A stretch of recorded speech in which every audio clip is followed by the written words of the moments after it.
गांव में एक अजीब सा रिवाज होता था।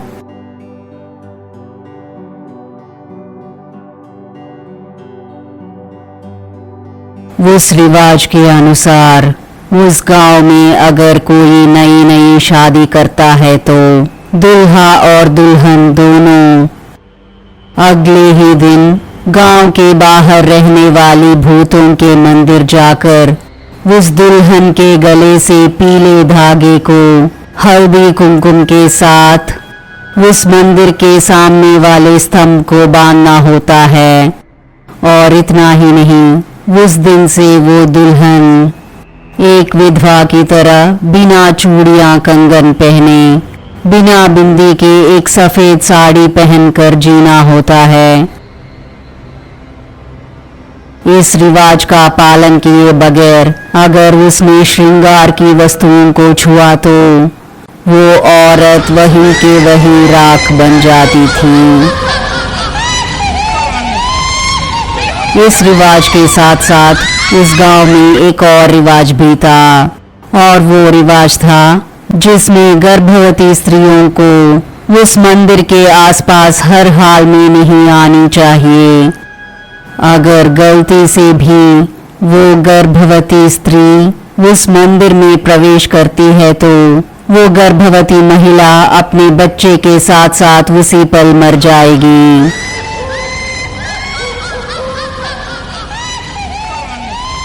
उस गांव में हर पूनम के रात गांव वाले सभी एक पूजा करके उस मंदिर के पास समावेश होते थे।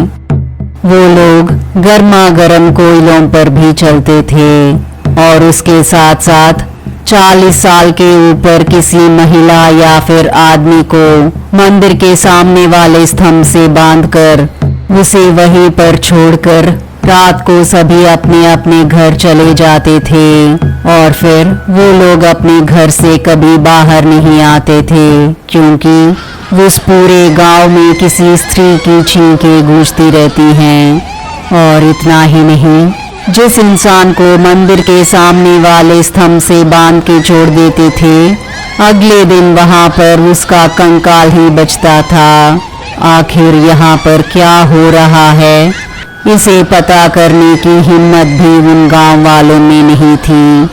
इसी तरह बहुत सालों से बहुत से लोगों ने अपनी जानें गंवाई थी और वो गांव वाले भी उस गांव में उनकी जमीन जायदाद होने की वजह से गांव को छोड़ भी नहीं पा रहे थे।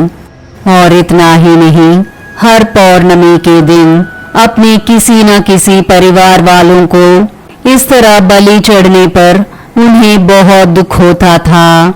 उनका ये मानना था कि अगर उन लोगों ने ऐसा नहीं किया तो सभी गांव वाले मर जाएंगे। इस रिवाज को वो लोग बहुत सारे सालों से पालन करते आ रहे थे। लोग इस नियम का उल्लंघन करने से भी घबराते थे। और फिर कई साल बीतने के बाद उस गांव के मुखिया जी राम मूर्ति के बेटा और बेटी उस गांव में आए हुए थे। उनके आने के बाद राम मूर्ति ने उन्हें बस एक ही बात कहा था, सुनिए, आप दोनों विदेश में पढ़कर यहाँ पर आए हैं, और तो और तुम दोनों पैदा होने के तुरंत बाद तुम्हारे नानी के घर में पले बड़े थे, इसलिए इस गांव के नियम और निबंधन आपको मालूम नहीं होंगे। जैसे आपने नानी के घर में किया है वैसा तुम दोनों इस गांव में नहीं कर सकते। यहाँ कुछ कायदे नियम हैं जिसे आपको पालन करना ही होगा। तुम दोनों को किसी भी हाल में गांव के बाहर स्थित भूतिया मंदिर जाना ही नहीं चाहिए, और तो और उसके बारे में जानने की उत्सुकता भी नहीं रखनी चाहिए। इनका पालन करने पर ही यहाँ पर रह सकते हो। इस तरह उनके पिताजी ने कहा। ये सुनकर उन दोनों बच्चों ने, ठीक है पापा, हम जरूर आपका कहा पालन करेंगे। कुछ दिन बीतने के बाद पौर्णमी का दिन आया। गांव वाले सभी रात के 12 बजे एक उत्सव की तरह मनाते हुए एक आदमी को डंडे से बांधकर उसे उठाकर मंदिर की ओर लेके जाने लगे। ये सब देखकर मुखिया जी के बच्चों ने मुखिया जी से इस तरह कहा, पापा, उस आदमी को इस तरह कहां पर लेके जा रहे हैं? यहाँ क्या हो रहा है पापा? और तो और बलि तो बकरे का देते हैं, लेकिन यहाँ तो इंसान को लेके जा रहे हैं। ये सुनकर उनके पिताजी गुस्सा होकर, तुम दोनों को कुछ नहीं पता है, आप दोनों चुपचाप घर में रहिएगा, मैं जाता हूँ। इस तरह कहकर मुखिया जी भी गांव वालों के साथ साथ मंदिर की ओर चल पड़े।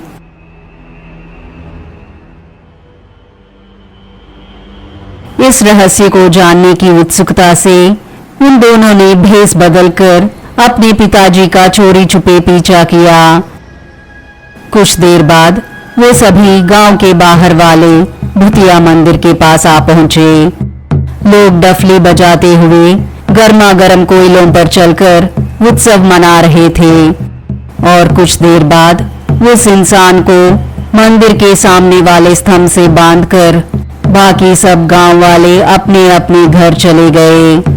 लेकिन मुखिया जी के दोनों बच्चे वहां क्या हो रहा है इस रहस्य को जानने की उत्सुकता से वो दोनों मंदिर के पीछे छिपकर बैठे हुए थे। और फिर उन दोनों ने देखा कि अचानक से एक अजीब सी आकार धरती को चीरते हुए उस बंधे हुए इंसान की तरफ जा रही थी और वो अजीब सा आकार उस इंसान की खून पीने लगी। और इतना ही नहीं, उस इंसान का शरीर उन दोनों के ही आंखों के सामने एक कंकाल बन गया और फिर वो आकार वहां से गायब हो गया। इस घटना को देखकर मुखिया जी के दोनों बच्चे हैरान हो गए और फिर वो दोनों बहुत ही डरे हुए थे और दोनों उस कंकाल के पास जाकर इस तरह कहने लगे, अरे ये क्या, इसका शरीर तो कंकाल हो गया। आज तक कितने सारे मासूम लोगों ने अपनी जानों को गंवाया होगा, इसलिए हमें किसी भी तरह इस समस्या का हल ढूंढना ही चाहिए। इस तरह वो दोनों सोच रहे थे और फिर दोनों अपने पिताजी के सामने अनजान बनकर उनसे पूछा, पापा, हमारे गांव में क्या हो रहा है और रात के समय एक इंसान को डंडे से बांधकर एक उत्सव की तरह मनाते हुए उस मंदिर के पास जाकर क्या कर रहे हैं?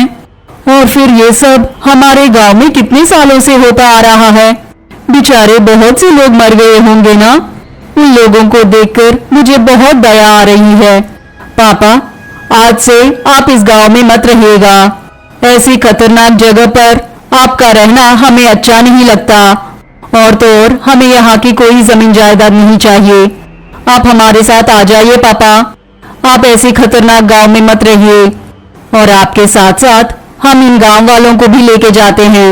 यहाँ रहना बहुत खतरनाक लगता है पापा। इस तरह उन दोनों बच्चों ने कहा। ये सुनकर उनके पापा ने कहा, आप लोगों को इस गांव के बारे में आधा जानकारी ही है। यहाँ के गांव वाले इतनी मुश्किल से डरते हुए यहीं पर क्यों रह रहे हैं आपको नहीं मालूम।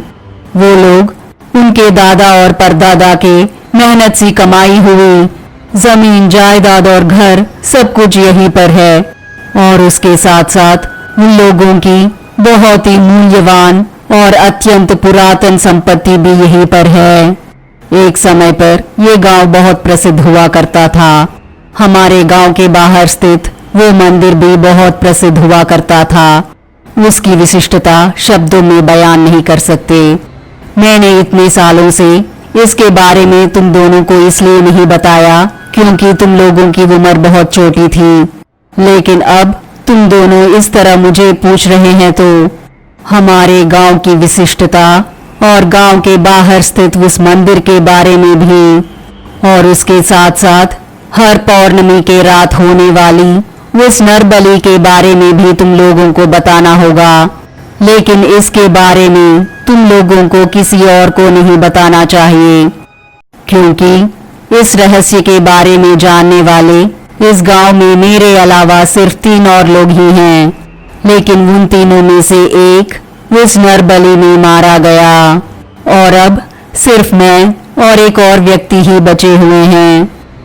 आप लोग किसी भी हाल में किसी और को नहीं बताएंगे, ऐसा वादा करने पर ही मैं तुम दोनों को इस गांव की रहस्य बताऊंगा। इस तरह उनके पिताजी ने उनसे कहा।